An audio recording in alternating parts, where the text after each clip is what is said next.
Doncs bàsicament en aquest estudi internacional el que hem fet és caracteritzar un nou sistema que fan servir les nostres cèl·lules per defensar-se de la infecció de patògens com virus i bacteris. El sistema és molt senzill i es basa en la necessitat que tenen els virus i els bacteris de gran quantitat de nutrients per multiplicar-se i continuar infectant. On van a buscar aquests nutrients i aquesta energia que necessiten? Doncs el van a buscar on nosaltres el guardem a les nostres cèl·lules. L'organel s'anomena cos lipídic i perquè us feu una idea, bàsicament és el rebost de la nostra cèl·lula. En guardem nutrients i energia. Doncs bé, aquests patògens intracel·lulars van per poder multiplicar-se. Què hem fet les nostres cèl·lules durant aquests milions d'anys de coevolució amb aquests bitxos? Doncs bàsicament se n'han adonat de la dependència i han posat gran quantitat de proteïnes antibiòtiques i antivirals a la superfície.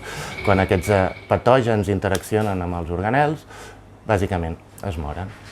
Pensem que és un sistema molt important, ja que és de la nostra immunitat innata, estan mantingut, fixeu-vos, des dels insectes fins als llevats, i pensem que ens pot donar moltes pistes de com millorar els actuals tractaments per tractar i combatir les infeccions. Penseu que cada any es moren al món 15 milions de persones per malalties infeccioses.